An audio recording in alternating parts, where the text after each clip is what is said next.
hari ini ya. Jadi informasi awal ya ingin saya sampaikan adalah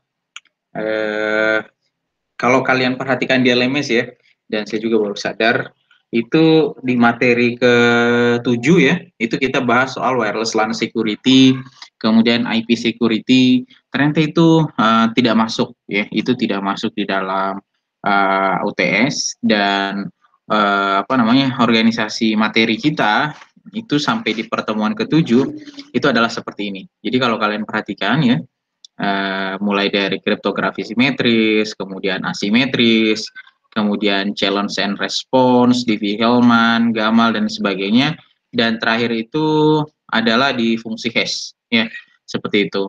Nah, sebenarnya kita sudah selesai sebenarnya di bagian asimetrik sampai dengan RSA. Nah, berikutnya kita akan lanjut di 6 sama 7 ini ya, 6 sama 7 ini itu seputar pertukaran kunci Diffie-Hellman, kemudian El-Gamal, dan mungkin di akhir nanti soal fungsi hash dan digital signature seperti itu. Nah, untuk materi-materinya itu jadi ya mohon maaf ternyata harus bercampur-campur ya. Sebagian di LMS itu untuk pertemuan sekian mungkin materinya kita ambil di 4, sebagian mungkin kita ambil di 5, termasuk misalkan minggu ke-7 nih misalkan untuk pertukaran kunci dan fungsi hash itu mungkin kita ambil di pertemuan 5 dan begitu seterusnya ya. Jadi mangga ini mungkin bisa di capture kalau misalkan butuh untuk saya kirim, mungkin nanti saya akan kirim ke grup kita ya untuk materinya. Jadi nah, untuk proses penyampaian materinya mungkin jadinya lompat-lompat tidak masalah ya, yang penting sesuai dengan urutan gitu. Nah, terakhir itu kita bahas kalau tidak salah di kelas ini soal RSA, benar nggak ya? Benar ya? Atau sudah lebih dari RSA ya? RSA, Pak. RSA ya, oke. Terima kasih. Nah, kita akan langsung masuk ke topik berikutnya ya, untuk awalan fungsi hash dan kunci publik ya, kunci publik. Nah, di sini itu ada beberapa teknik yang juga digunakan untuk kepentingan security. Kriptografi di luar RSA yang sifatnya asimetris. Nah, kalau kita ingat ya, RSA kenapa kita butuh, kenapa engineer menciptakan sistem RSA? Tujuannya adalah ya supaya kita bisa melakukan enkripsi dan dekripsi tidak menggunakan bunyi yang sama, sehingga pengiriman kunci tidak perlu dilakukan. Nah, muncul lagi beberapa metodologi yang lain yang disebut dengan Diffie-Hellman sama El-Gamal. Tujuannya adalah untuk melengkapi sistem atau kriptosistem yang ada. Nah, sebelum sampai kita bahas di Diffie-Hellman dan El-Gamal, kita bahas dulu beberapa teori yang mendukung secara matematis Diffie-Hellman dan El-Gamal itu. Nah, yang pertama itu adalah primitive root. Apa itu primitive root ya? Kalau kita perhatikan di sini ya, kalau kita perhatikan di sini, primitive root adalah sebuah bilangan prima P yang mana dia memiliki yang dia mengenerate all integer 1 sampai P minus 1, kemudian kita pangkatkan dia A mod P, kemudian A pangkat 2 mod P, A pangkat 3 mod P, sampai akhirnya kita nanti mendapati hasilnya itu setiap perpangkatannya itu mendapatkan hasil yang berbeda di setiapnya gitu. Pasti bingung ya, pasti bingung. Nah, untuk supaya tidak bingung, kita coba di sini ya. Jadi yang pertama itu adalah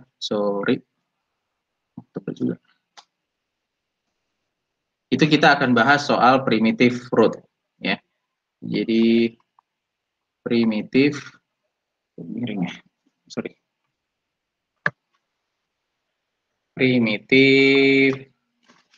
root. Apa itu primitive root? Jadi tadi primitive root adalah kalau kita lihat definisinya ada satu integer dia bilangan prima, ya, dia bilangan prima yang mana apabila bilangan prima itu kita generate 1 sampai P minus 1, perpangkatannya itu mendapatkan hasil yang berbeda. Okay, let's say misalkan kita diminta di sini primitive root. Coba cari primitive root dari 19, integer 19 misalkan. Nah, 19 ini kan sudah ada di slide ya, primitive root 19.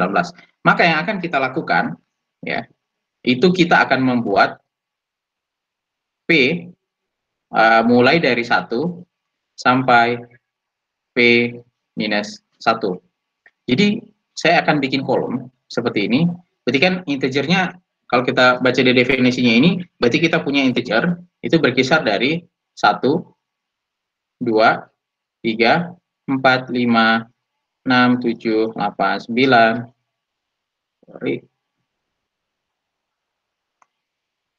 11, 12, 13, 14, 15, 16, 17, 18. Ya, ini adalah nilai P-nya. Oke. Ini. Oke. Nah, kemudian yang akan kita lakukan adalah kita akan mendapatnya seperti ini. Oke, kita akan bikin baris baru. Ini A pangkat 1, A pangkat 2, A pangkat 3, A pangkat 4, A pangkat 5, A pangkat 6. Begitu seterusnya sampai dengan A pangkat 18. Ya, seperti itu. Oke, zoom dulu. Nah, bagaimana kita mengisi tabel ini? Ya, mungkin pertanyaannya ya, bagaimana kita bisa mengisi tabel ini? Nah, yang bagian sini ya, yang bagian di sini A pangkat 1 itu hasilnya adalah 1 pangkat 1 mod 19. Karena kita diminta untuk mencari tahu berapa berapa primitive root dari 19. Kira-kira kalau 1 pangkat 1, jelek sekali ini, sebentar. Ini saya hapus dulu deh. Ya, ini.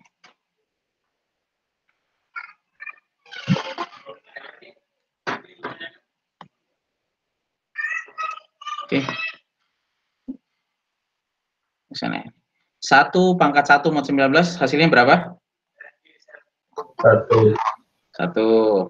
Oke, ke bawah. Kemudian A pangkat 2. Berarti 1 pangkat 2 mod 19 hasilnya berapa? 1 ya. Oke. Kemudian A pangkat 3, 1 pangkat 3 mod 19, 1 ya. Kemudian A pangkat 4 misalkan 1 pangkat 4 mod 19 juga sama 1. Oke. Nah, ini kita lakukan secara terus-menerus hingga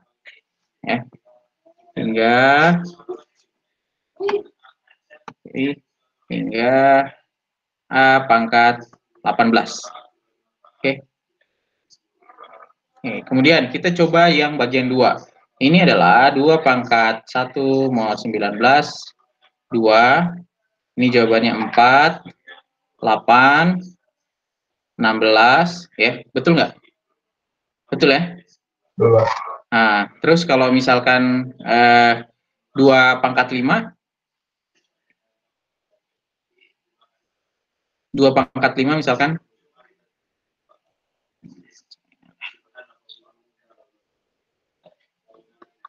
Misalkan ini A pangkat 5. 2 pangkat 5 mod 19. 13, Pak. 13. 13, Pak. Oke, 2 pangkat 6 mod 19. 43, Pak. Dapatnya 3 ya. Oke, anggaplah kita nggak usah tulis deh. Segitulah. Terus A pangkat 18, 2 pangkat 18 mod 19. Kalkulator aja mudah. Nah, ya.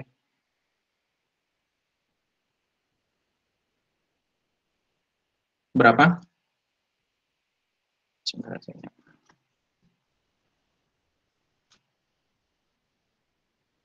Pak. 1 ya. Oke. Nah, hal yang sama itu kita lakukan untuk 3, 4 ya. Begitu seterusnya sampai di bawah.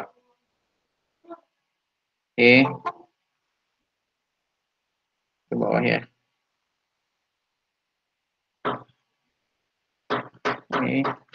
Yang misalkan ya. Nah, apabila ini kita teruskan ya, nanti kita akan mendapatkan semua hasilnya ya, semua hasil yang ada di dalam sini itu persis sama yang ada di dalam tabel ini. Oke, mana ya? Sorry.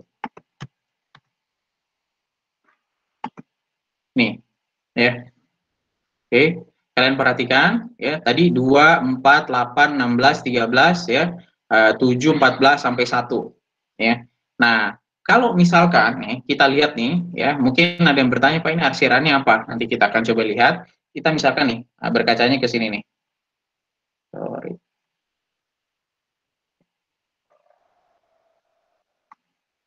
Misalkan ini ya, ke yang 7 nih. Kita berkacanya ke yang 7. Kita kembali ke yang 7. 7 pangkat 1 mod 19, 7. 7 pangkat 2 mod 19 berapa? 49 mod 19. 30. Berapa? 30. 30. Harusnya jawabannya kurang dari 19, Mas. 11. Berapa? 11. 11 ya. Terus 7 pangkat 3 mod 19.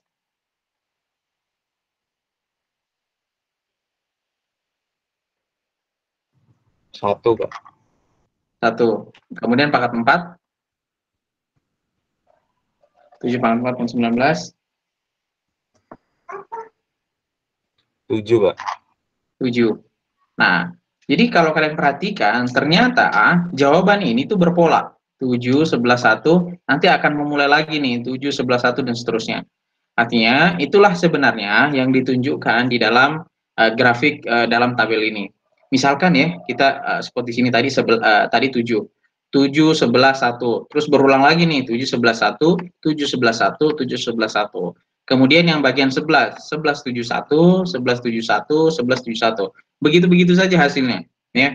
Nah, tapi di antara nilai A tersebut ada yang dari 1 sampai 18 ya, pangkat 1 sampai 18 itu hasil modulusnya itu berbeda di setiap apa namanya? Hasil perpangkatan dan perkalian modulus 19-nya.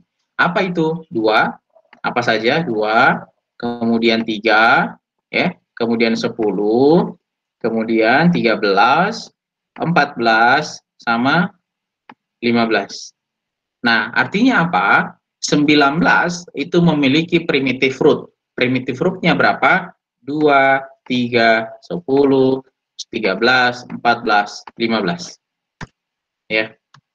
Jadi itulah yang dimaksud dengan primitive root. Oke, sampai sini ada pertanyaan? Cincai lah ya. Jadi tidak sesulit yang dibayangkan lah gitu.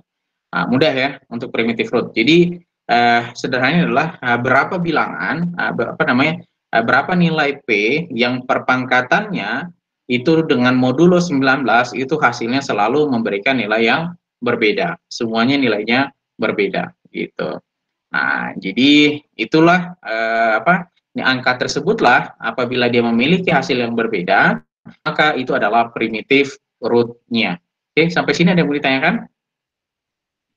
Cukup? Cukup ya? Cukup, Pak. Oke, thank you.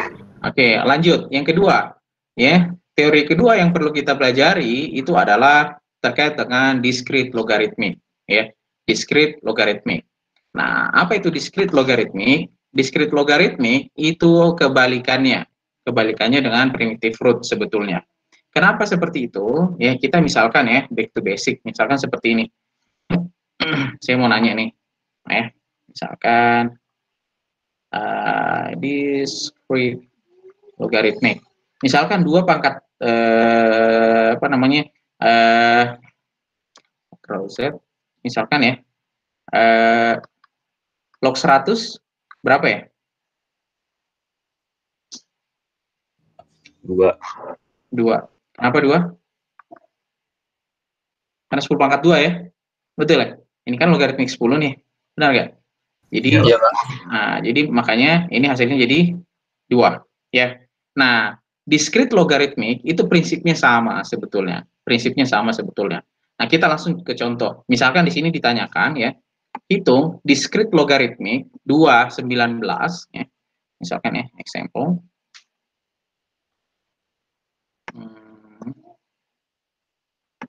Oke. itu apa? Discrete logaritmik 2, 19, 3. Nah, kita ditanya ini, berapa discrete logaritmiknya 2, 19 yang menghasilkan 3 gitu. Itu sebenarnya pertanyaannya.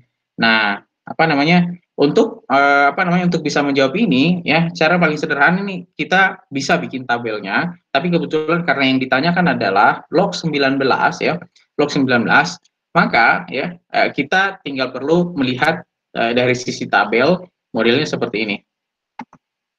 Oh, sorry. Nah, kira-kira ya berapa, kan 2 nih, yang ditanyakan 2, berarti kita hanya spot yang ada di sini, 2 dengan 19. Kira-kira ya 2 pangkat berapa dikalikan 2 pangkat berapa mod 19 itu akan menghasilkan 3 ya. Ini 13, Pak. iya 13 ya. Ini kan 3, dia akan menghasilkan 3 ketika pangkatnya menjadi 13. Atau kalau misalkan saya mau tuliskan di sini, itu bisa juga sebenarnya, yang seperti ini nih. 2 pangkat X, ya 2 pangkat S, modulo 19, itu dapat 3. Kira-kira berapa nilai X-nya? Nah, berdasarkan hasil tabel yang tadi, itu kita peroleh nilai X-nya adalah, apa tadi? 13 ya, 13. Oke. Nah, begitupun contoh yang berikutnya, discrete logaritmik misalkan 2, 19, ya pertanyaannya itu berapa tadi ya? Itu adalah 6. 6, maka ya berarti kita bisa 2 pangkat berapa modulo 19 itu kita bisa dapat 6. Jawabannya adalah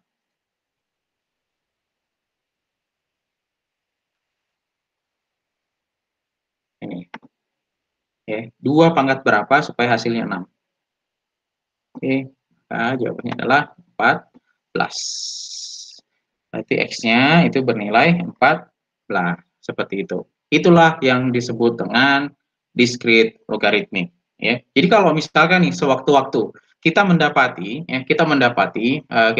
satu perhitungan yang kita diminta untuk mencari nilai X-nya ya dengan formula yang seperti ini, mod ya, ada operasi modnya, berarti sebenarnya kita diminta untuk mencari discrete logaritmiknya ya, seperti itu. Oke, sampai di sini. Apakah ada pertanyaan terkait dengan discrete logaritmik? Tidak ada ya? Belum, Pak. Saya mau bertanya, Pak. Oh iya, gimana? Untuk discrete logaritmik yang tadi itu soalnya akan selalu mod atau bisa yang lain, Pak? Gimana? Untuk discrete logaritmik itu dia 2 pangkat. Dia akan selalu 2 A pangkat X mod 19 atau bisa mod yang lain, Pak, kayak mod 20. Bisa mod yang lain. Kebetulan kan yang diminta di sini adalah ya modulo 19. Makanya tergantung, misalkan ya, kan seperti ini ya. Misalkan ditanya discrete logaritmiknya 4/18 gitu. Ya. Dan hasilnya ini saya random aja ya, karena kita belum menghitung. Misalkan hasilnya 3 gitu. Berarti ya 4 pangkat berapa modulo 18 yang hasilnya 3 gitu Mas. Ya. Nah, jadi ini hanya contoh saja. Jadi tidak selalu 2 dan tidak selalu 19 gitu. Ya. Nah, kalau kasusnya kayak tadi nih, misalkan ya modelnya seperti ini. Ya, cara yang paling sederhana ya kita mungkin harus bikin tabel terlebih dahulu. Ya, kita harus bikin tabel terlebih dahulu. Kembali lagi tabelnya kita harus buat seperti yang muncul di mana namanya ini, di primitive root. Jadi kita harus mencari nilai primitive root-nya terlebih dahulu. Nah, dalam kasus ini kalau misalkan primitive root-nya kita ditanyakan berapa primitive root dari modulus 18, maka kita akan nulis ya A-nya 1 sampai 17 ya, hanya berakhir sampai sini, tapi perpangkatannya itu hanya berakhir sampai A pangkat 17. Kemudian kita cari nilainya. Nah, di antara deretan nilai tersebut ya kita nggak tahu nilainya nanti berapa di sini ya. Nanti di sini berapa. Ya, misalkan dimintanya adalah 4/18. Berarti kita hanya fokus untuk spot di bagian 4 ini.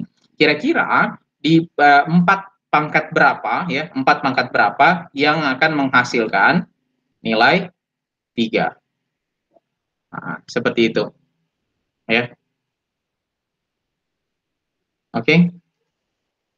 Baik, Pak. Nah, cukup ya. Nah, penting dapat logiknya dulu. Terus yang ketiga, nah mungkin yang jadi pertanyaan, Pak, itu sebenarnya untuk apa sih semua itu gitu ya? Nah, untuk kenapa itu kita gunakan? Kenapa kita pelajarin itu? Ini menyangkut dengan materi berikutnya. Ini adalah soal Diffie-Hellman yang pertama. Apa itu Diffie-Hellman? Diffie-Hellman di sini disebutkan dia sebagai bukan cryptosystem, tapi dia menyebut sebagai key exchange. Apa itu key exchange? Jadi seperti ini. Kalau misalkan ya, kalau misalkan, sorry,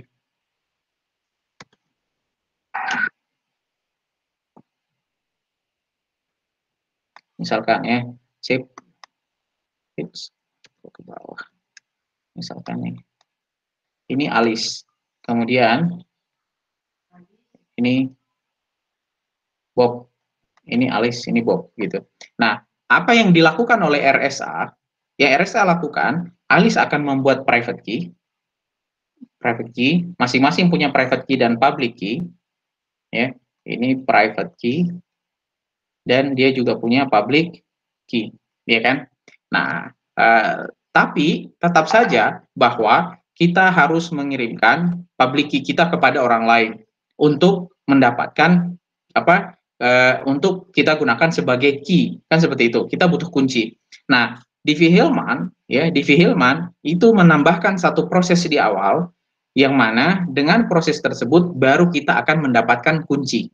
Ya, jadi ada semacam operasi matematis lah kurang lebih seperti itu yang kita akan lakukan supaya pada akhirnya ya kalau Diffie-Hellman, ini Diffie-Hellman ya, dia boxesnya gitu ya, boxesnya ini kan misalkan nih kita buka dia dengan kunci K, ini boxesnya kita buka dengan kunci. Tentu saya tidak akan mengirimkan kunci. Kenapa sih tidak akan mengirimkan kunci? Karena rentan terhadap intercept misalkan di sini. Ini kan kita tidak inginkan.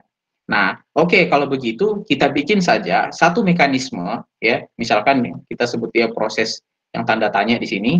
Ya, kita bikin saja satu mekanisme di mana mekanisme itu menggunakan parameter yang berbeda, Alice punya parameter yang berbeda, Bob punya parameter yang berbeda, tapi pada akhirnya kita akan mendapatkan satu kunci yang sama.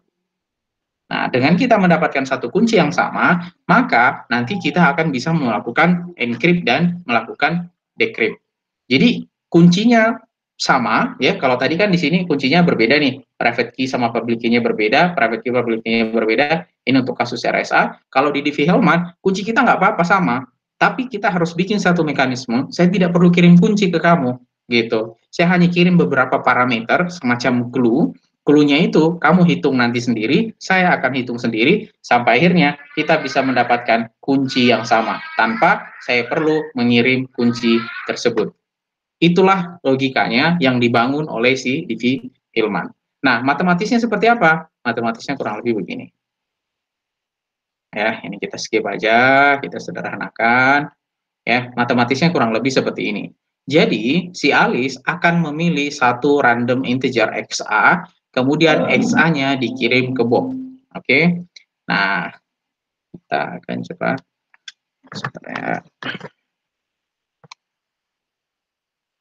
ya. Kita kembali ke soalan Alice dan Bob. Ya. Ini Alice ya. Alice dia akan memilih satu parameter yang namanya XA. Alice harus punya nih. Kemudian Alice akan menghitung satu nilai yang namanya YA. YA di mana YA itu adalah ini apa ya? Alfa pangkat XA modulus Q.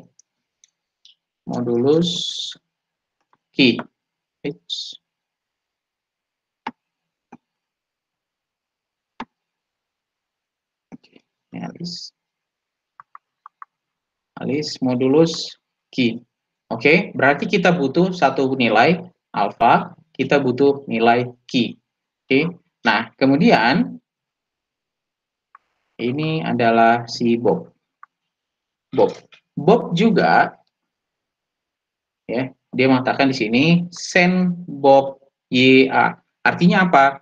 Ya, artinya apa? Nilai YA ini itu yang akan dikirimkan ke si Bob. Dikirim ke si Bob. Oke, YA. Oke. Nah, si Bob sendiri dia juga harus memilih large integer XB dan mengirimkan ke Alice. Apa yang dikirimkan ke Alice itu YB.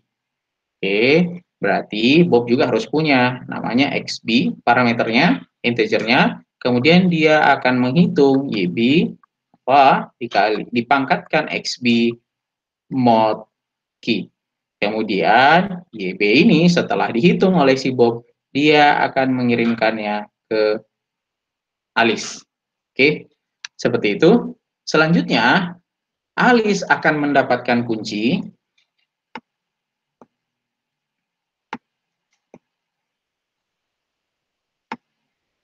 Oke, selanjutnya, kunci akan didapatkan oleh Alice dengan cara menghitung YB pangkat XA mod key.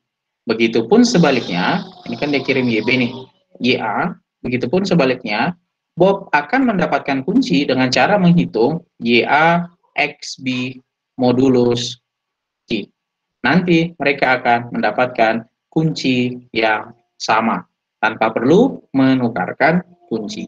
Seperti itu. Ini logika yang dibangun atau algoritma yang dibangun oleh D.V. Hillman. Sampai di sini paham dulu? Oke. Nah, mungkin ya. Halo? Ada yang mau tanyakan? Cukup ya? Ya. Nah, mungkin yang jadi pertanyaan adalah bagaimana semua ini bisa bekerja, gitu ya. Nah, ada beberapa persyaratan ya untuk hal tersebut bisa bisa bekerja nih. Algoritma bisa si D.V. Hillman protokol algoritmanya ini bisa bekerja dengan beberapa syarat. Misalkan di sini kita harus melakukan generate XA harus lebih XA harus kurang dari key. Ini persyaratannya. Jadi misalkan saya klik di sini dulu. Syarat yang pertama ya XA harus kurang dari key. Ya. Kemudian di sini dikatakan XB harus kurang dari key. Oke, XB harus kurang dari nilai key. Selanjutnya, apakah ada syarat yang lain? Kita cek dulu, sorry. Ya, key dan alpha, key harus prime number, kemudian alfanya itu adalah ini alpha, oke, key dan alpha adalah primitive root dari key. Jadi alfanya itu punya dua syarat. Syarat yang pertama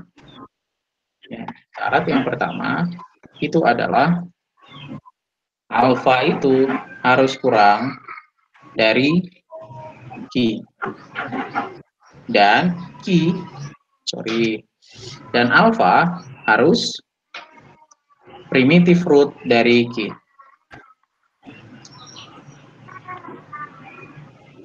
Ya, harus primitive root dari key. Seperti itu. Nah, misalkan ya kita bikin contoh ya, saya ambilkan satu nilai. Ya, misalkan kita ambilkan satu nilai di sini. Misalkan kita pilih ya bilangan primanya, si key-nya itu adalah ya, misalkan contoh ya, bilangan primanya kita ambil 11. Oke, bilangan primanya kita ambil 11. Nah, nanti bilangan prima ini kita harus coba buatkan kita harus coba buatkan tabel primitif root-nya. Kira-kira ada berapa potensial kandidat primitif root-nya terhadap key, ya. Nah, berarti kan kalau secara ini mungkin kita nanti akan bikin seperti ini, ya. Jadi kalau dicari hitung ya, atau cari primitif root dari 11, berarti kan ini A pangkat 1 sampai A pangkat 10, A pangkat 9 berakhir di A pangkat 10. Kemudian A-nya itu mulai dari 1 sampai 2, 3 sampai dengan 10. Nah, kita cari nih kandidat integer berapa saja yang nanti hasilnya itu selalu berbeda. Ya, misalkan di sini 2 pangkat 2 mod 11. Kemudian 2 pangkat 3 mod 11. Kemudian 2 pangkat 4 mod 11 gitu. Nanti kita harus menghitung itu semua untuk mendapatkan berapa kandidat alfa yang kita miliki. Nah, saya sudah menghitung sebelumnya salah satu kandidat atau salah satu bilangan integer yang dia primitive root terhadap key, ya primitive root dari 11 dan dia kurang dari key, berarti kan kandidatnya kan cuma 1, 2, 3, 4, 5, sampai 10, dan di antara 1 sampai 10 itu yang mana yang primitive root, salah satu yang primitive root itu misalkan adalah 2. Itu adalah 2. Oke, berarti alfa kita adalah 2, Q kita adalah 11. Ya, seperti itu. Nah, kita akan mengenerate XA, ya, kita akan generate XA dan kita akan generate XB. Nah, XA dan XB itu tidak punya syarat selain bahwa XA harus kurang dari Q, XB harus kurang dari Q. Misalkan saya ambil XA-nya itu adalah 3, kemudian XB-nya saya ambil 9. Oke, jadi kita sudah punya 4 parameter nih. 1, 2, 3, 4. Coba kita hitung, ya. Coba kita hitung. Saya minta dibantu buat dihitung. Misalkan ini nih, YA-nya berarti alfanya adalah 2. 2 dipangkatkan XA, pangkat 3 modulo 11. 2 pangkat 3 modulo 11 berapa ya? Kemudian YB-nya, ya, 2 pangkat 9 modulo 11. Berapa? 2 pangkat 3 modulo 11. Berapa? 8 ya? Kalau 2 pangkat 9? 2 pangkat 9? Oke, ada background noise. 2 pangkat 9?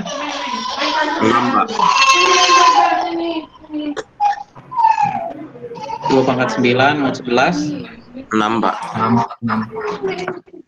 6.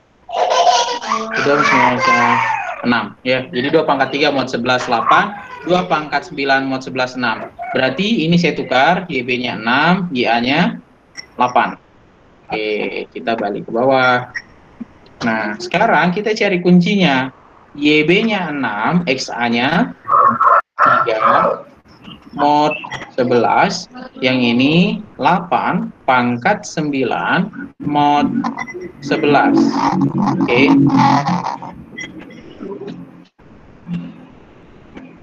6 pangkat 3. Saya berapa dulu?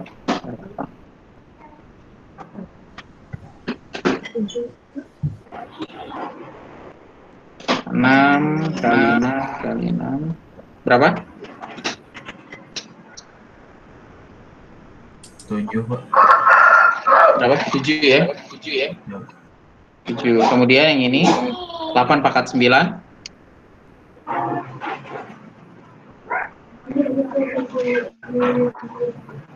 8 pangkat 9 dimodkan 11. 7 ya? 7, Pak. Ya, 7 ya. Nah, sekarang kalian perhatikan, Alice dan Bob sudah mendapatkan key-nya masing-masing. Yang mana nilai key-nya itu sama. Jadi semisal ada box di sini yang dia perlu dibuka, ya, ada box yang perlu dibuka, kuncinya kita sudah punya 7. Begitupun yang sama oleh si Bob gitu. Tadi ini si Alice, si Bob, misalkan dia juga mau membuka, begitu ya.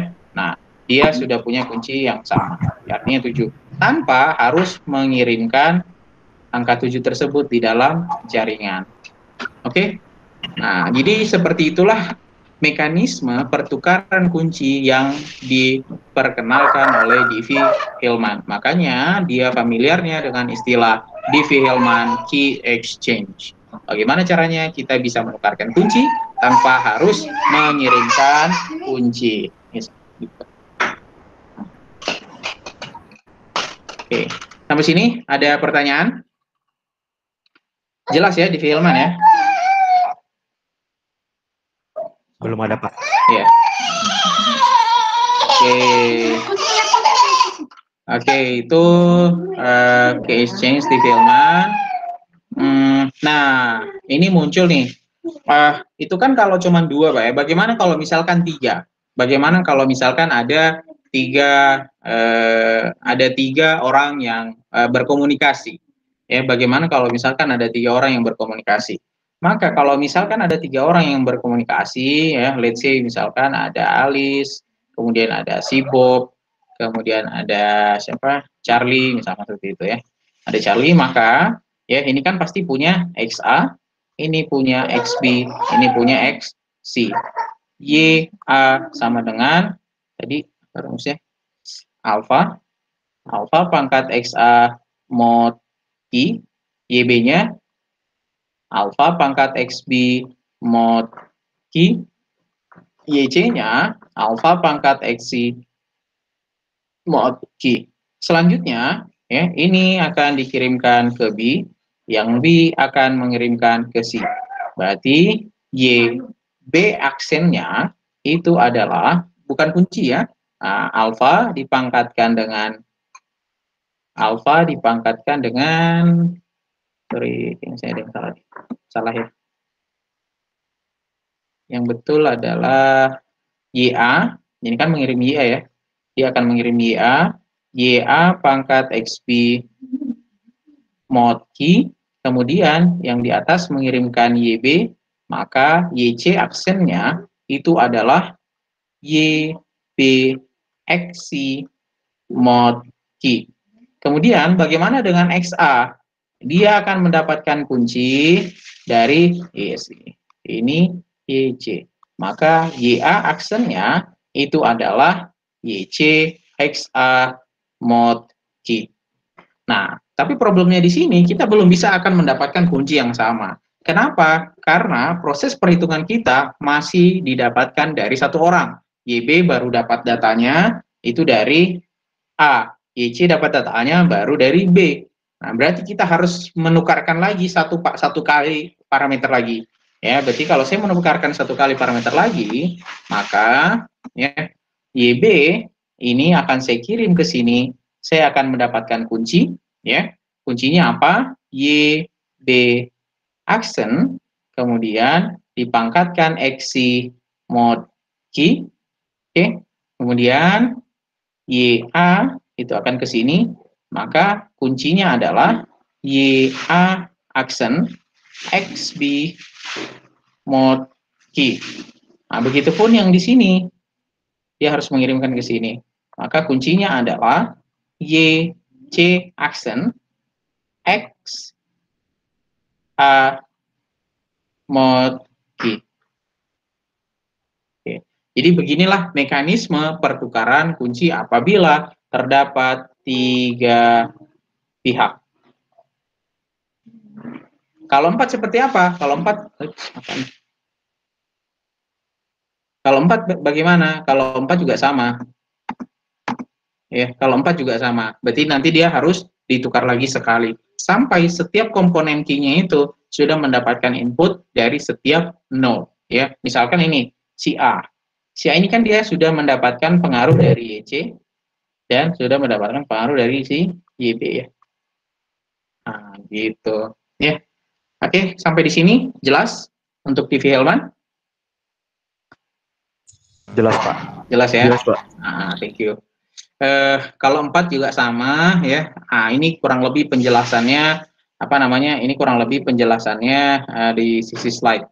Nah, apakah ini jadi aman ya? Tidak sepenuhnya aman juga ya, karena bisa jadi yang jadi problem adalah ketika terjadi man in the middle attack. Apa itu man in the middle attack? Jadi orang menyerang di tengah. Jadi bagaimana mekanismenya? Kalau kalian perhatikan, communication between Alice and Bob after key exchange process. Yang terjadi adalah Alice akan mengirimkan encrypted message, ya. Alice akan mengirimkan ke Bob encrypted message. Kemudian si pihak intercept, ya, atau si Dart itu akan mengintercept, ya, encrypted message-nya, akan mencoba melakukan decrypt. Oke. Nah, ketika dia mencoba melakukan decrypt, maka Dart akan mengirimkan Bob, ya, pesan yang encrypted, ya, dengan M isn't any in any message. Jadi dia tidak peduli message-nya apa gitu. Nanti ya dia berharap ya dengan berbagai kali memasukkan message, dia akan testing sampai akhirnya mendapatkan angka yang sesuai begitu. Tapi apakah ini mudah dilakukan? Ya ini tidak mudah untuk bisa dilakukan begitu. Tapi yang jadi rawan adalah man in the middle attack ini. Kenapa? Ya, lagi-lagi ya kalau misalkan di intercept, kalau kita perhatikan dengan gambar di sini, orang kan sebenarnya bisa ya. Orang itu attacker itu dia bisa nih mendapatkan ini nih. Ya, yang dikirim, semua parameter yang dikirim dia bisa dapatkan. YA bisa didapatkan, YB bisa didapatkan, ya. Seperti itu, kemudian YC bisa didapatkan. Nah, artinya kalau orang sudah tahu nih YC-nya berapa, misalkan orang tahu key-nya berapa, ya, misalkan seperti itu. Nah, kemudian orang tahu YA-nya berapa. Nah, dia tinggal melakukan operasi discrete logaritmik, maka dia akan mendapatkan XA. Ya kan? Misalkan ini diketahui, key-nya juga diketahui, YA-nya juga diketahui. Nah, berarti kan sekarang problemnya tinggal mencari XA. XA itu bisa kita dapatkan dengan operasi discrete logaritmik. But it's not easy ya, seperti yang didengarkan itu tidak mudah gitu. Tapi itulah mekanisme yang bisa terjadi di man in the middle attack. Oke, itu terkait dengan Diffie-Hellman. Oke, itu kemudian ada lanjutannya tidak? Kayaknya ada yang kurang ya. Sampai di sini untuk Diffie-Hellman ada yang mau ditanyakan? Cukup ya? Belum ada, Pak. Belum ada, Pak. Ya. Oke, makasih. Kita lanjut. Jadi slide-nya ini tertukar-tukar ya.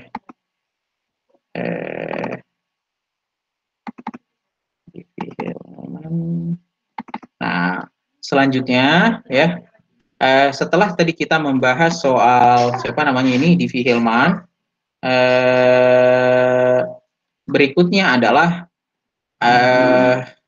dikembangkan lagi ya. Diffie-Hellman itu akhirnya dikembangkannya oleh El-Gamal ya. Apa yang dilakukan oleh El-Gamal?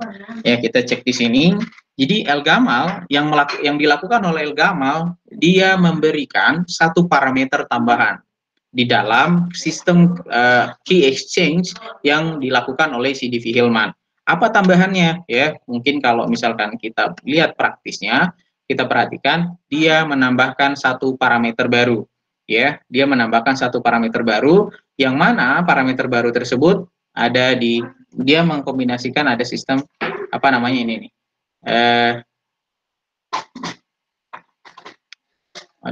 Maaf. Exchange parameter barunya adalah nih ya. Selain alfa, selain YA ya, selain alfa, selain YA susah sekali ya. Jadi selain alfa, selain YA, terdapat juga key di sana. Ya. Jadi ada 3 parameter. Makanya kalau kalian perhatikan ya, untuk mekanisme generationnya dia itu sama, XA, kemudian hitung YA, ini kan sama ya, XA kemudian dapatkan YA, berarti kan XA kemudian kita dapatkan YA, berarti itu mekanismenya sama seperti yang ada di Diffie-Hellman, ya kan? Nah, tapi apa yang nanti menjadi pembeda, ya, pembedanya adalah dia ada public key, misalkan PO, yang mana PU-nya nanti akan dipakai kalau kalian perhatikan di sini nih, ya, PU-nya akan dipakai dengan mendapatkan kunci, gabungan kuncinya itu, misalkan proses K-nya di sini, YA pangkat K. Ya, jadi ada salah satu parameter tambahan. Ya, integer K, pangkat K, mod key, seperti itu. Jadi, nah setelah misalkan mereka dapat key, ya, setelah mereka bisa dapatkan K-nya, maka mereka akan bisa mengkalkulasi C1 sama C2. Nah, nanti hypertext-nya lah C1 dan C2. Jadi sebenarnya apa yang menjadi perbedaan mendasar antara Diffie-Hellman sama Diffie-Hellman dan si siapa namanya ini Diffie-Hellman dan El-Gamal ini itu adalah tambahan parameter ini, ya, tambahan parameter K ini, ya, seperti itu. Itu saja sebenarnya. Jadi Bob chooses a random number or random integer di mana satu antara K dan K minus 1, ya, seperti itu. Oke. Nah, prinsipnya sama nih.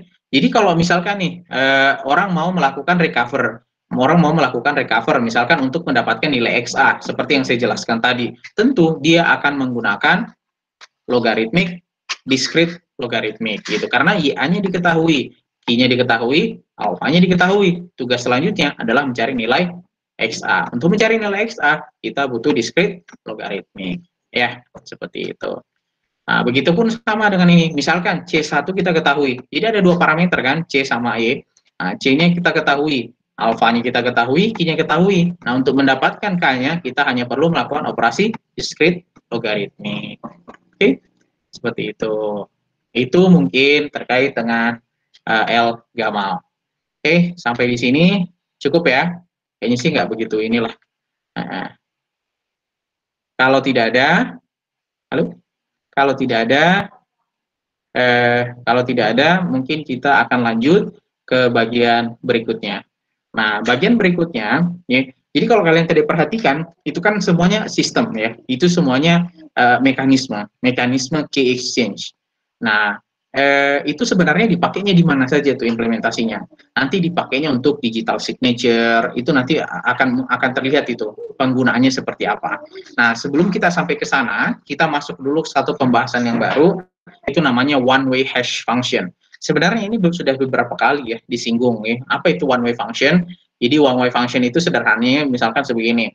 Kita menggunakan satu fungsi, ya fungsi sentral. Misalkan one way function is central to public key cryptography. Ya fungsi sentralnya itu sebenarnya gini. Kita mencari satu formula di mana kalau misalkan A berpindah ke X, ya menggunakan fungsi X, fx, ya kita akan kesulitan untuk mendapatkan fungsi sebaliknya. Kita akan kesulitan untuk mendapatkan fungsi sebaliknya. Nah, itu fungsinya one way. Jadi kalau misalkan ya saya tunjukkannya,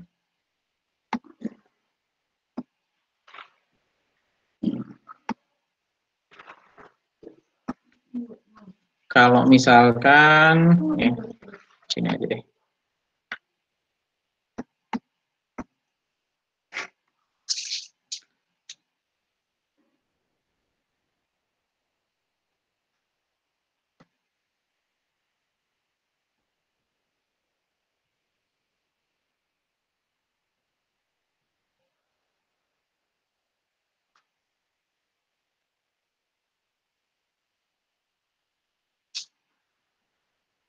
Ini ya misalkan ya saya punya titik A kemudian ke B.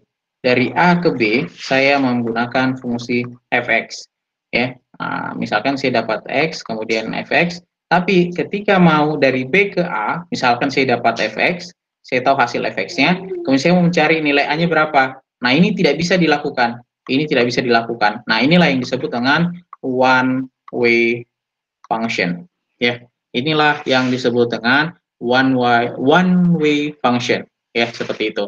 Di sini juga itu dikenalnya ya ya, ini dengan one way function, kemudian dikenal juga ada istilah trapdoor. Nah, kalau istilah trapdoor kita bisa balik, tapi harus mendapatkan parameter tambahan gitu. Jadi kalau trapdoor ya, kalau trapdoor ini kalau misalkan trapdoor kita bisa A ke B, bisa juga B ke A dengan syarat kita mengetahui parameter lain yang namanya C. Ya, jadi misalnya kita punya fx, ini kita bisa kembalikan untuk mendapatkan nilai x dengan syarat kita harus mendapatkan nilai y terlebih dahulu. Jadi harus ada input tambahan. Nah, ini juga biasa disebut dengan key. Nah, itu baru kita bisa balikkan. Ya. Nah, itu baru kita bisa balikkan. Oke, ya itu yang disebut dengan trapdoor. Nah, apakah ada contohnya?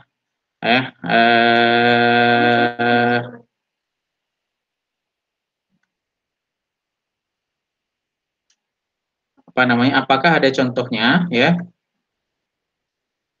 contohnya itu adalah hash ya sebenarnya. Jadi makanya temanya adalah hash. Jadi saya akan tunjukkan ya. Oke, sesuatu yang berbeda.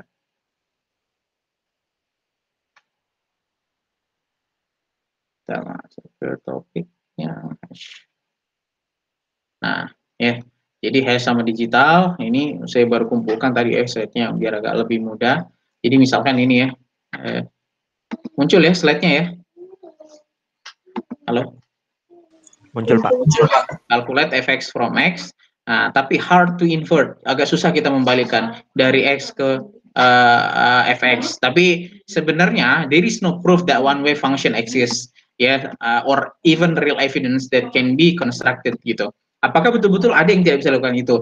Ya sebenarnya sih bukan tidak bisa, tapi itu terlalu sulit untuk dilakukan gitu. Makanya di sini dikasihkan contoh x easy to compute mod n PG, but kalau misalkan pangkatnya x setengah itu pasti akan lebih sulit gitu. Ya, jadi seperti itu. Kemudian ini juga sama sebenarnya penjelasannya. One way hash function easy to compute but computationally hard to find the preimage. Maksudnya kebalikannya, there is no inverse function. There are many preimage gitu. Misalkan kita diminta calculate x dari x, nah nanti kalau misalkan mau dikebalik ya, ini agak susah untuk mendapatkan kebalikannya begitu. Nah, contohnya apa? Ini ilustrasinya. Kita punya information, kemudian kita menggunakan hash algorithm. Mungkin jadi pertanyaan adalah memang ada berapa sih sebenarnya hash algorithm itu? Jadi di luar sana ada banyak sekali hash algorithm yang ditunjukkan di slide ini, misalkan SH1, SH256, MD5 dan seterusnya. Nanti ketika dia dilakukan fungsi hash, maka kita akan mendapatkan hasil hashnya, tapi agak kesulitan untuk mengembalikan ke belakang. Nah, pertanyaannya, apakah ini pure secure? Jawabannya tidak.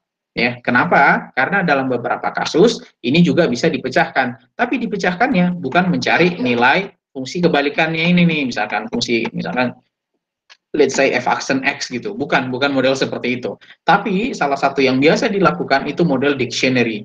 Jadi misalkan ya kita contohkan saja deh. Ya, misalkan nih, ini aslinya nih, ini contoh MD5. Kita kalau bicara misalkan satu contoh misalkan MD5. Kalau misalnya kita masukkan input M, kemudian kita lakukan fungsi hash. Ketika kita lakukan fungsi hash, maka kita akan mendapatkan satu nilai lagi panjangnya seperti ini. Panjangnya seperti ini. Nah, kemudian kalau kita masukkan input lagi, namanya main kita function MDS, panjangnya cuma segini-segini aja, ya. Panjangnya cuma segini-segini aja nih, panjangnya cuma segini-segini aja. Tapi sebenarnya informasi yang ada di dalamnya itu sudah berbeda. Bahkan dibuat lebih panjang lagi, misalkan my name is John, ya. Kemudian kita pakai MD5 hash function, itu panjangnya juga tetap sama seperti ini, tapi kontennya itu berubah. Itu kontennya berubah. Nah, apa yang orang lakukan? Ya, apa yang orang lakukan? Mereka akan membuat semacam kamus. Jadi mereka akan bikin semacam kamus. Dia masukkan berbagai macam input di sini, ya, dia testing berbagai macam message di sini. Kemudian mereka pasangkan dengan MD5-nya apa? Oke. Nah, misalkan di tengah jalan dia ketemu MD5 yang modelnya seperti ini nih. Misalkan ini di tengah jalan dia ketemu MD5-nya yang seperti ini. Nanti dia akan cek di kamus yang dia punya. Oh, ternyata ini tuh cocoknya dengan message yang namanya my name gitu. Nah, itu modelnya dictionary. Jadi kita bikin semacam kamus ya. Kita bikin semacam kamus, nanti kita masukkan MD5 hash-nya, nanti kita akan bisa mendapatkan message yang aslinya. Ya, seperti itu. Nah, itu yang disebut dengan hash. Kalau ada yang mau coba-coba ya, kalau ada yang mau coba-coba itu bisa buka MD5, sorry.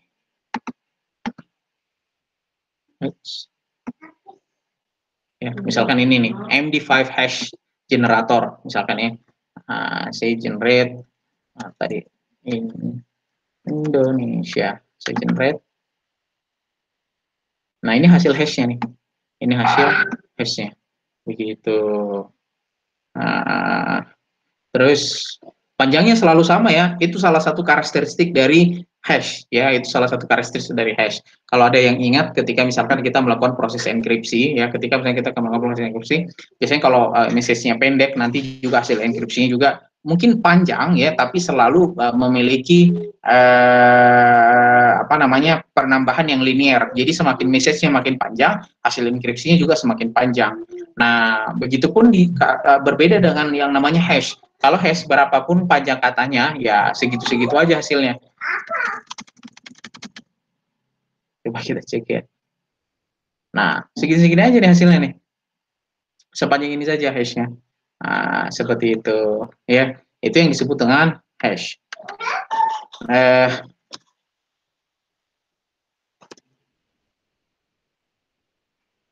Sebentar.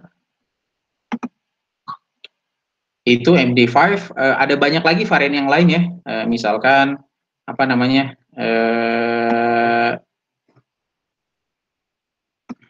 SHA juga banyak. SHA juga banyak sekali versinya. Misalkan secret coba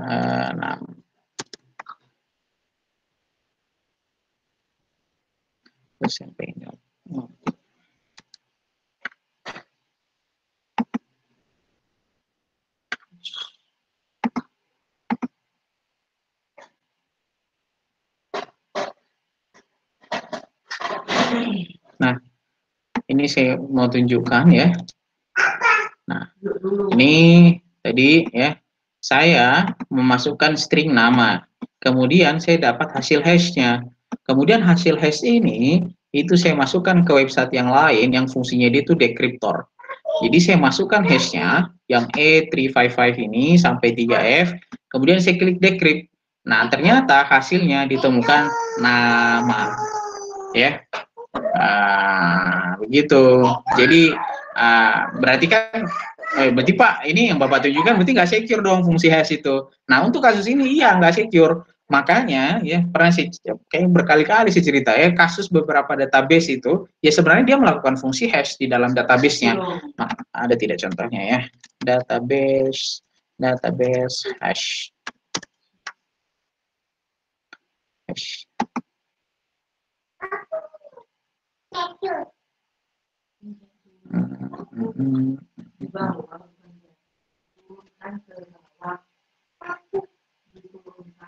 Nah, ini misalkan nih, ini kan data di dalam database. Muncul tidak ya? Muncul ya? Nah, ini kan data yang ada di dalam database gitu. This is the actual value. Ini adalah nilai yang sebenarnya, tapi ketika di hash itu bentuknya seperti ini. Nah, orang kalau misalkan melakukan serangan yang tadi yang model kamus itu, ya, maka maka dia bisa mendapatkan nih actual value-nya seperti apa. Nah, dalam beberapa kasus database yang bocor itu meskipun di hash tapi tetap bisa dibuka karena kita melakukan serangannya model yang seperti tadi, kita menggunakan dictionary dan sebagainya. Nah, tentu kita harus punya mekanisme dong bagaimana agar itu tidak bisa tidak mudah untuk dibuka, ya, itu kan problemnya. Nah, untuk hal tersebut maka salah satu tekniknya itu namanya SAL, ya, random string or SAL is added to the password to make password more secure and then hash. Jadi kita tambahkan dulu nih beberapa string di akhirnya atau di awalnya, ya, tergantung aturan yang kita buat, baru kita akan melakukan proses hash. Ini tugasnya apa? Ya, jawabannya ini prevent rainbow table text yang model dictionary tadi itu. Dictionary. Nah, kita nggak mau tuh bisa dilakukan seperti itu.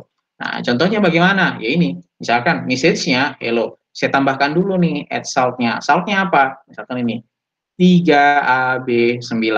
Baru nanti di hash, dapatlah hasil hash-nya. Baru disimpan di dalam database gitu. Jadi kalau orang misalkan mau membalikan, selama dia tidak tahu salt-nya apa, ya tentu dia tidak akan bisa mendapatkan informasi yang realnya apa.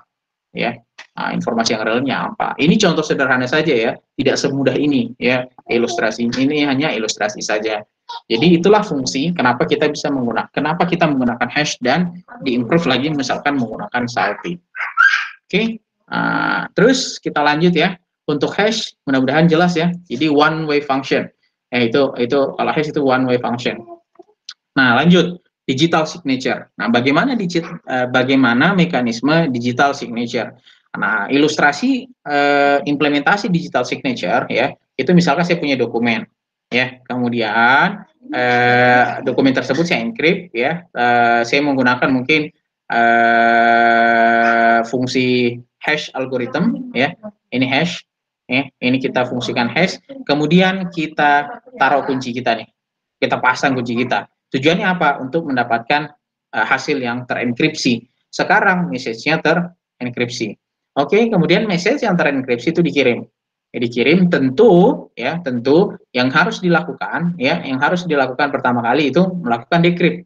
Ya, ini kan fungsi decrypt nih, encrypted message, kemudian kita decrypt menggunakan kunci, baru kita baru kita akan mendapatkan hasil message-nya. Jadi kalau kita bicara yang ini tuh sudah unencrypted, ya seperti ini, sudah tidak terenkripsi lagi, kan sudah dibuka tuh, sudah dibuka. Nah, terus di saat yang bersamaan juga, ya informasi yang kita pegang, ya informasi yang kita pegang itu kita lakukan juga hash. Nah, nanti kita akan combine nih. Nanti kita akan combine. Kalau misalkan if thumbprint are equal, signature is okay. Berarti memang dokumen itu tuh asli, gitu, ya. Nah, jadi itu itu salah satu contoh bagaimana penggunaan hash atau one way function dan termasuk proses enkripsi dalam digital signature. Jadi fungsi dalam digital signature, ya seperti itu. Oke. Nah, kenapa sih sebenarnya kita butuh digital signature? Kita harus memastikan bahwa the signature is authentic, kemudian unforgettable, ya. The signature is a proof that the signer and no one else, ya. Jadi ya pokoknya yang tanda tangan ini adalah orang yang sebenarnya, begitu. Signature itu is not reusable, ya, reusable, jadi nggak bisa dipakai lagi dan tidak bisa cannot be repudiated. Jadi decline sana sini nggak bisa deh. Itulah fungsinya kita menggunakan digital signature, ya seperti itu. Misalnya kita punya dokumen, kita kirim dokumen itu, tapi kan kita tidak tahu dokumen itu masih asli atau tidak. Nah, untuk memastikan bahwa dokumen itu masih asli atau tidak, maka saya harus tanda tangani dulu dokumen tersebut secara digital. Makanya disebutnya digital signature. Kemudian dokumen itu dikirim. Nanti lawan itu akan bisa mengecek apakah dokumen ini asli atau tidak based on our digital signature, ya seperti itu.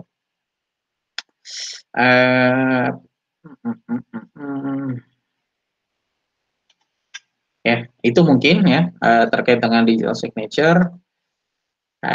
Terus yang terakhir ya, birthday attack. Ya, birthday attack ini adalah salah satu bentuk serangan ya ketika ada message yang sudah di hash signatures. Apa yang dilakukan ya? Yang dilakukan itu seperti ini. Fred atau the fraudster know that Alice will sign a contract. Jadi si attacker ini dia tahu nih Alice mau menandatangani kontrak. Oke, dia mau tanda tangani dokumen kontrak. Kemudian targetnya si Fred ini adalah to get a signature from Alice on different kontrak. Jadi gimana caranya si bisa mendapatkan tanda tangannya Alice dari kontrak yang berbeda, dari dokumen yang berbeda. Oke, nah akhirnya apa? Ya, yang dia lakukan adalah Fred takes the original contract and produce small variation on it. Jadi dia ambil nih dokumen yang asli, tapi dia modifikasi nanti. Dia modifikasi mungkin karakternya ditambah dan lain sebagainya sampai akhirnya ya dia akan menghasilkan proses modifikasi yang dilakukan itu akan menghasilkan kurang lebih misalkan 2/30 different dokumen. Oke, jadi dia banyak opsi nih setelah melakukan modifikasi terhadap dokumen yang original. Nah, terus setelah itu artinya kan ada kemungkinan di antara banyak dokumen yang di-generate itu ada kemungkinan dokumen tersebut itu sudah sama. Salah satu di antara ada peluang di antara banyak dokumen yang sudah generate, mungkin ada satu atau beberapa peluang yang memungkinkan dokumen hasil generate-nya oleh si Fred itu mirip nih sama dokumen yang sudah ditandatangani sama Alice. Begitu. Makanya di sini dia katakan he now does the same with the fraudulent contract and attempt to find a match for the hash value of two list. Tinggal mencari nih, kalau dia tahu oh ini dokumennya sudah sama nih gitu kan, tinggal mencari nilai hash value-nya. Otomatis kan kalau nilai value-nya sama, kalau dokumennya sudah sama, tentu dia akan mendapatkan produksi hash value yang juga sama. Ya, artinya apa? The same signature will be valid for those two contract. Jadi sekarang kondisinya adalah dokumen tersebut yang tadi dimodifikasi, yang peluangnya ini ada di sini ya, peluangnya mungkin ada di antara gitu ya, di antara 2/30 ini gitu, ada dokumen yang sama, nah itu diperoleh dokumen yang dua-duanya jadi seolah-olah asli. Nah, seperti itu ya. Nah, hal ini akan semakin sangat memungkinkan dilakukan apabila hash-nya itu shorter than 60 bits ya, karena probability untuk match-nya itu akan semakin besar. Berbeda kalau misalkan hash-nya itu panjang sekali, tentu akan ada banyak kemungkinan yang makin menyulitkan mendapatkan peluang yang lebih besar untuk mendapatkan match, dokumen yang match seperti itu. Nah, ini sini ya. Bicara soal peluang itu ya, bicara soal peluang itu kenapa dia dikatakan ya, kenapa dia dikatakan sebagai birthday attack ya, karena konsepnya ada di sini ya, bahwa disediakan sekelompok orang, misalkan terdiri 23, dipilih secara random. Ini data statistik nih. Ternyata kemungkinannya lebih dari 50% bahwa 2 orang itu memiliki hari atau ulang tahun yang sama, itu sesuai dengan statistik ini. Sorry. Nah, seperti itu. Jadi, artinya kalau kita pilih random ya, di dalam satu ruangan, ada tidak ya, berapa nih kira-kira peluangnya di dalam ruangan ini ada yang ulang tahunnya mirip gitu. Oh, ternyata ada peluangnya ya sejumlah ini nih berdasarkan statistik. Nah, sebenarnya ilustrasi yang sama itu yang digunakan di dalam melakukan birthday attack pada hash. Jadi dengan mengasumsikan kita mengenerate semakin banyak versi-versi dokumen ya, maka akan ada kemungkinan kita akan memperoleh kemiripan ya dengan dokumen yang asli. Nah, kalau secara matematis ya kurang lebih metode perhitungannya seperti ini. Menghitung satu kelompok setidaknya 2 orang memiliki tanggal lahir yang sama. Tujuannya adalah kita untuk menghitung probabilitas. Nah, ya. Namun lebih sederhana kita bisa menghitung P(n) bahwa tidak ada 2 orang di ruangan itu yang berulang tahun. Ya, ini matematisnya ya. Mungkin tidak akan dijelaskan secara detail. Nanti akhirnya diperoleh bahwa kita akan bisa mendapatkan peluangnya akan melebihi 50% kemiripannya itu ketika jumlah dokumennya itu 23. Ya, itu kemiripannya adalah ketika jumlah dokumennya itu 23. Nah, artinya kalau misalkan nih kita semakin memperbanyak versi dokumennya atau jumlah orangnya dalam kasus ini itu semakin kita jumlah, maka ada kemungkinan kita sudah bisa mendapatkan peluang yang lebih besar untuk mendapatkan satu dokumen yang sama. Dalam konteks tadi hash, ya semakin kita produksi banyak modifikasi terhadap dokumen, kita akan memperluas peluang kita mendapatkan dokumen yang mirip ya dengan dokumen yang asli. Atau dalam kasus ini tanggal lahirnya bisa jadi sama gitu. Ya, itulah yang disebut dengan birthday attack. Oke, seperti itu. Kira-kira sampai di sini apakah ada yang perlu didiskusikan? Cukup? Nah, misalkan nih soal ya, dia menggunakan Diffie-Hellman. Kemudian alfanya diketahui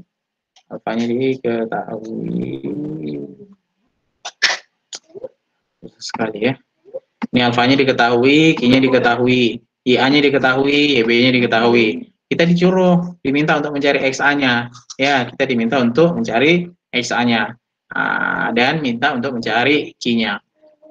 Berarti kan metodenya yang harus kita gunakan. Berarti berarti kita harus menggunakan discrete logarithmic ya. Discrete logarithmic. Tapi ini susah sekali ya. Karena Q-nya panjang betul. Ya, Q-nya panjang betul. Ini sampai 47. Berarti kemungkinannya ya kita bisa mendapatkan, jadi kan kalau misalkan kita tulis di sini kan gini aja deh. Sorry.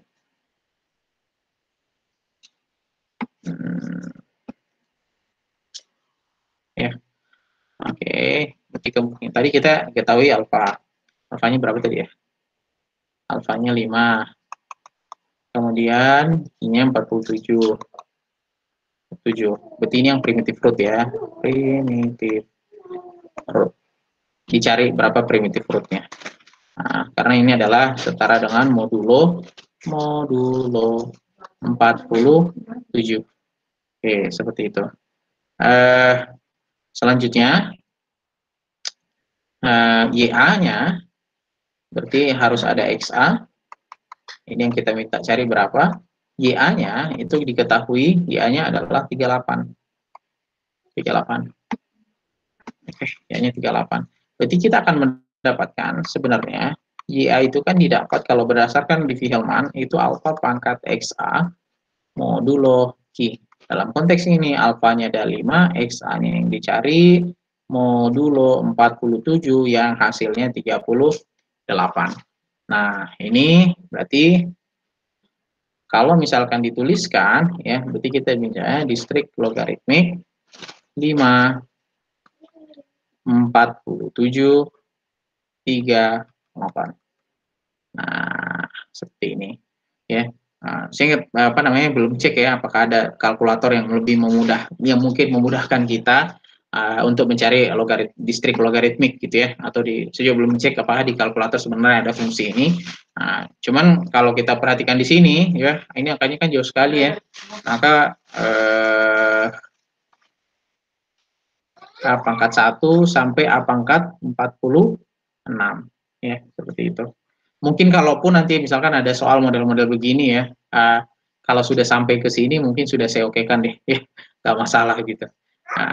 Atau menambahkan penjelasan, misalkan kita harus cari di dalam tabel dan sebagainya, baru kita bisa mendapatkan nilai XA-nya.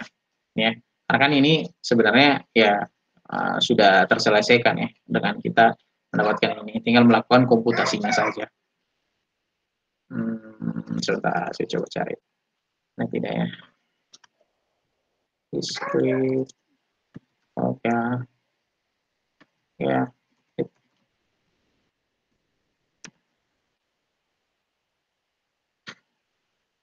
Oh, ada nih kayaknya nih. Saya belum pernah testing juga soalnya. Biasanya pakai manual itu.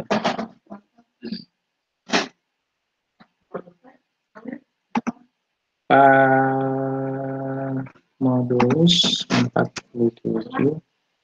Aduh, base-nya berapa nih base-nya nih? 2 kali.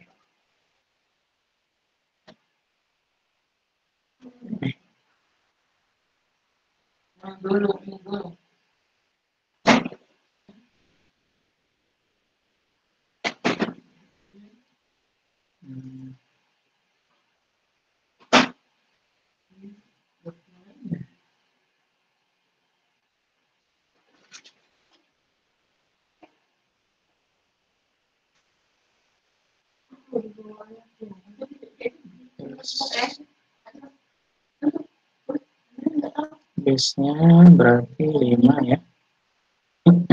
5, powernya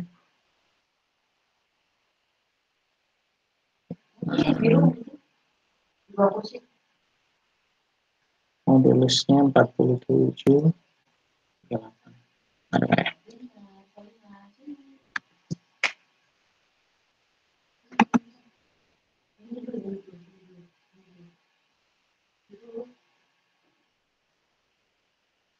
Nggak ada ya.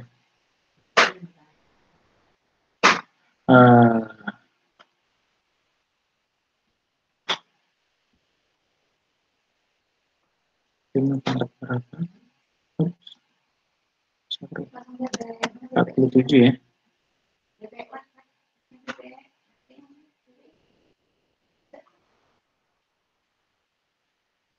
Besar sekali.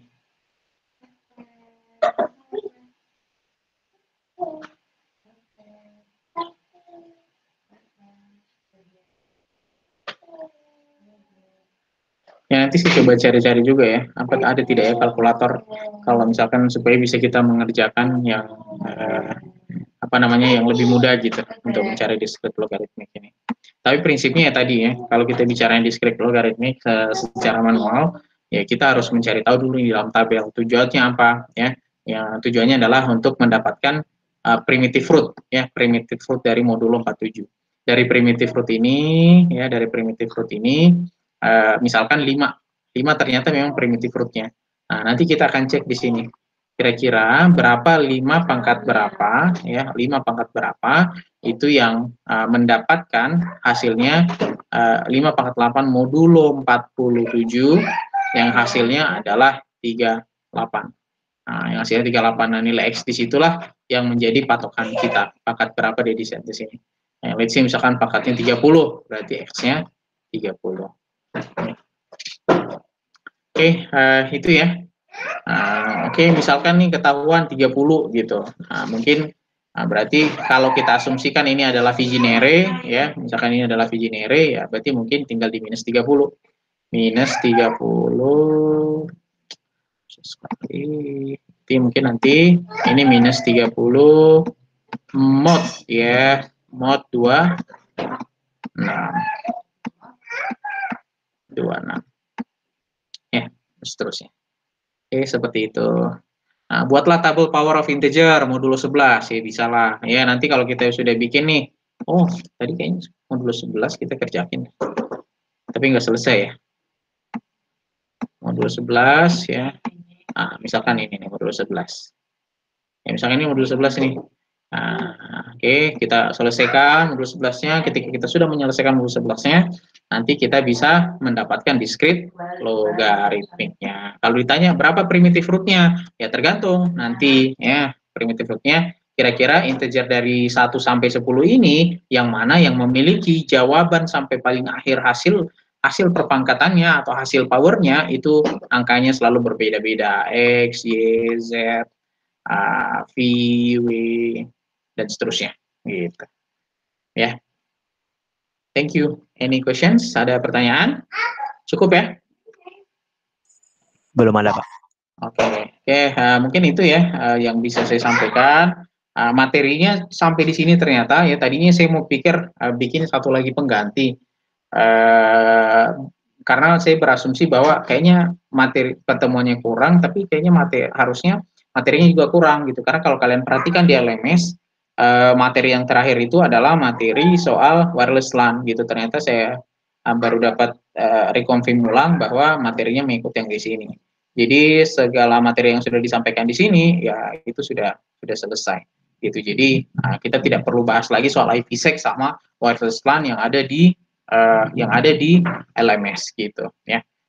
Jadi yang ada di LMS yang bagian wireless LAN di week ke-7 itu tidak perlu diperhatikan sampai saat ini gitu ya. Oke, cukup ya. Ada yang perlu didiskusikan lagi tidak ya kira-kira? Kalau tidak ada ya sudah. Terima kasih rekan-rekan sekalian untuk atensinya, untuk perhatiannya. Ini lagi-lagi sudah saya record, kalau butuh untuk mengulang nanti akan saya posting lagi insya Allah. Terima kasih untuk atensinya. Saya akhiri. Assalamualaikum warahmatullahi wabarakatuh dan selamat siang. Waalaikumsalam warahmatullahi wabarakatuh. Terima kasih, Pak.